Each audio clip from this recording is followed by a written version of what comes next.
आप सभी को कोटि कोटि नमन करके मैं जो शुरू करने जा रहा हूँ। देखिए, मैं वेस्ट बंगाल से कह रहा हूँ। मैं बंगाली हूँ, लेकिन मेरा जो मन है, तन है, वो हिंदी बोलना चाहते हैं। इसलिए आज मैं आपके साथ गीता के कुछ बानियों और कथा शेयर करने जा रहा हूँ। तो संसार में हम रहते हैं सभी। हाँ, कुछ महात्मा हैं जो संसार नहीं करते हैं, संसार छोड़कर वो मोक्ष प्राप्त होने के लिए बाहर हो जाते हैं। क्यों हो जाते हैं? क्योंकि आज जो बहुत जरूरी चीज है वो है चैन। क्योंकि संसार में रहते रहते हम लोग कहीं खो जाते हैं, बेचैन हो जाते हैं। कुछ पता भी नहीं चलता कि ऐसा की कैसे हो रहे हैं। इसके कारण, मूल कारण क्या है? What is the cause, the main cause, ये बताने मैं जा रहा हूँ। क्योंकि हमारे देश में जो कई कई महात्मा जो पैदा हुए हैं और जो ग्रंथ लिख गए हैं, वो ग्रंथ हम पढ़ते हैं परंतु कम, लेकिन ज्यादा पढ़ने होगा। इसमें क्या होगा? तो गीता जैसे, गीता महान ग्रंथ है और आप सभी लोग जानते हैं कि हिंदू धर्म का, सनातन का ये पूरा मार्ग बताया गया है इसमें। लेकिन ये गीता पे कोई ध्यान ही नहीं देते हैं, सब मजाक, वायरल हो जाते हैं कितने सब। ये देखते हैं हम लोग की जो, परंतु कॉमेडी और ट्रेजेडी, तो ट्रेजेडी तो इंसान कम चाहते हैं, कॉमेडी ज़्यादा चाहते हैं। तो उसके बाद छोड़िए, मैं मूल टॉपिक पर आ रहा हूँ। ये टॉपिक है श्रीमद् भगवद गीता। हम सभी जानते हैं गीता व्यासदेव ने लिखा है, उनको कोटि कोटि प्रणाम मानकर, कोटि कोटि प्रणाम रखकर मैं ये बताने जा रहा हूँ जी। संसार में अगर पीस पाना हो, संसार में अगर शांति जिसको कहते हैं चैन, उस चैन को अगर पाना है तो हमको चैन वाले कोई बातें होती है उसको डिस्कस करना पड़ेंगे। तो मैं आज वही बताने जा रहा हूँ। श्रीमद् भगवद गीता में लिखा है कि जैसे चेत कर्म नस्ते मता बुद्धिर जनार्दना तत्किं कर्म घोरे नियजय सीमा के सवाहा। कृष्ण ने कहा, अर्जुन ने कहा कि अगर कर्म बहुत उत्तम है तो आप हमें क्यों हिंसक कर्म में नियुक्त कर रहे हो? ये पूछा था। कृष्ण ने ये बताया था कि अर्जुन, जो कर्म होते हैं, कर्म ही धर्म होते हैं कई इंसानों के, लेकिन कर्म तत्व ऐसा है कि कई कई महात्मा भटक जाते हैं। उसके सोच सोच कर अंदाजा नहीं लग सकते हैं कि ये क्या होती है। क्योंकि गीता में लिखा है कर्म तत्व एनालिसिस करते करते ऐसा पंडितवा है जो खो जाते हैं। क्योंकि हम जानते हैं कर्म कई प्रकार का होती है। जैसे कर्म निष्काम कर्म होती है और सकम कर्म होती है। निष्काम कर्म किसी को कहा जाता है? गीता में लिखा है कि निष्काम कर्म वही को कहा जाता है जो इंसान कर्म कर रहे हैं वो सभी कर्म ईश्वर पर समर्पित करना चाहिएगा। और जो कर्म करते हैं उसका कर्म करना को जो अधिकार है, आधार है, कभी कर्तृत्व बोध नहीं होना चाहिए। और तीसरा, कर्म करने बाद कभी भी फल का चिंता और टेंशन नहीं करना चाहिए। इसमें क्या होती है? असर हो जाता है, हमें असर पड़ जाते हैं कि हम सब्जेक्ट हूं, हम ये करने जा रहा हूं, मैं ये क्या, ये सब आ जाता है। इसलिए हम कर्म बंधन से अटक जाते हैं। हम फंस जाते हैं। इस चक्र भी ऐसा है कि अगर कर्म तत्व अवगत होकर कोई नहीं चलते तो उसका दुख अनिवार्य पहुंचती है। तो हम जैसा गरीबों इंसान है, तो गरीबों के क्या चलते हैं, कोई अमीर बन जाता है, कोई गरीब रहते हैं। लेकिन कई आदमी हमसे पूछा है कि अच्छा दुनिया में से गरीब इंसान और धनी, जिसको कहते हैं रिच इंसान, क्यों है, इसमें कैसे सॉल्व करें हम।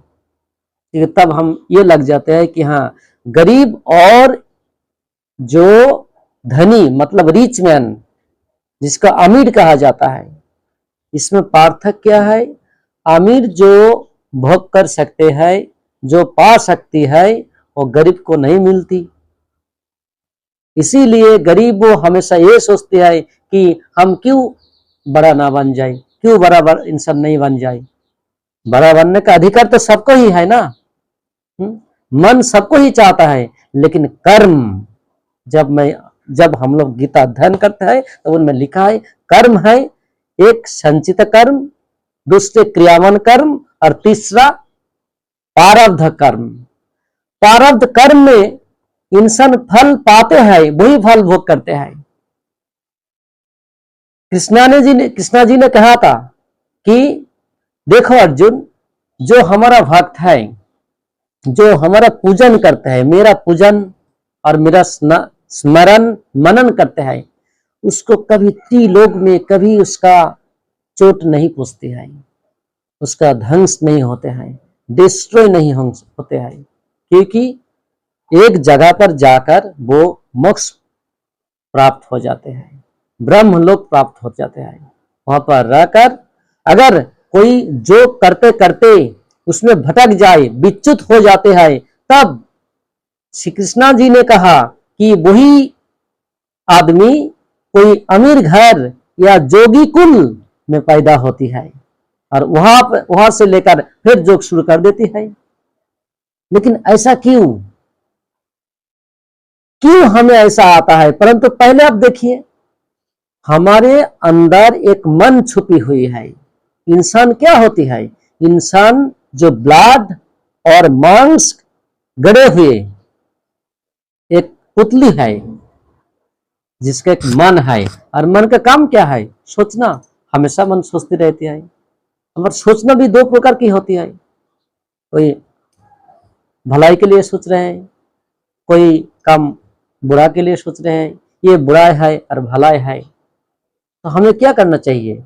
मन तो चंचल है, गीता ने बताया कि मन बहुत चंचल है, ऐसा चंचल है कि वायु जो है उससे भी ज्यादा चंचल है। इसीलिए वायु जैसा निबद्ध नहीं होता कहां पर, ऐसा मन भी नहीं होता।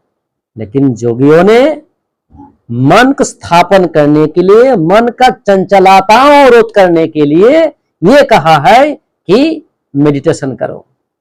गीता में 6वां अध्याय पर लिखा है, जब भाष्य योग, उसमें लिखा है कि योग करना चाहिए। और मेडिटेशन करने में क्या होती है, हमारा जो शक्तियां वो मूलाधार चक्र में रहते हैं, तो उसकर बैठकर मणिपुर चक्र में हाथ रखकर और सीधे गर्दन सीधा कर और हमें परब्रह्म का चिंता करना चाहिए कि मन में वो बैठा है, वे सभी कर्म चला रहे हैं।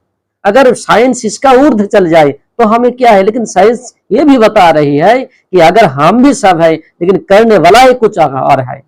आप लोग तो मिशन मंगल सिनेमा देखा है ना, अक्षय जी है, उस पर क्या है, तो सभी वैज्ञानिक मतलब साइंटिस्ट वो काम में लग चुके थे और डेट इतना नजदीक आ गए थे कि वो मिशन सफलता नहीं हो पा रहे थे, क्योंकि वो सडनली जो आसमान है उसमें बहुत क्लाउड आ गया है और छा लिया और सूर्य जो है वो सन नहीं उठता है, लेकिन उसका जरूरत है सन का पावर। तब क्या किया, सब वैज्ञानिक मिलकर प्रार्थना पे करना शुरू कर दी कि कृपा करके ये जो सूर्य है वो देवता उठिए और हमारा जो प्रोजेक्ट है मतलब प्रकल्प है वो सक्सेस करने के लिए चाहिए क्या है, धूप चाहिए। लेकिन धूप उस समय नहीं थे। तब कुछ ही समय बाद सूर्य निकल गया, अर्थात सन निकल गया और धूप आ गया। धूप में जब चार्ज हो गया तब मिशन सक्सेस हो गई। इसी तरह देखिए कर्म ऐसा होती है। कई तरह भारत, ये चाहे चीन हो, चाहे भारत हो, चाहे जो भी देश हो, हर इंसान को ईश्वर को मानना ही पड़ती है। कोई ऐसा वैज्ञानिक हो, कोई साइंटिस्ट हो, कोई एमबीबीएस हो, कोई एलएलबी हो, कोई एमबीए हो, कोई एमए हो, डबल हो एमए हो, या ट्रिपल एमए हो, या बीएससी, एमएससी, चाहे जो भी डिग्रियां है, हर डिग्रिया में उनको यही पता नहीं चलते कि डिग्रियां किस लिए प्राप्त होती है, क्योंकि कर्म की गति के लिए प्राप्त होती है। यह हम जानते हैं।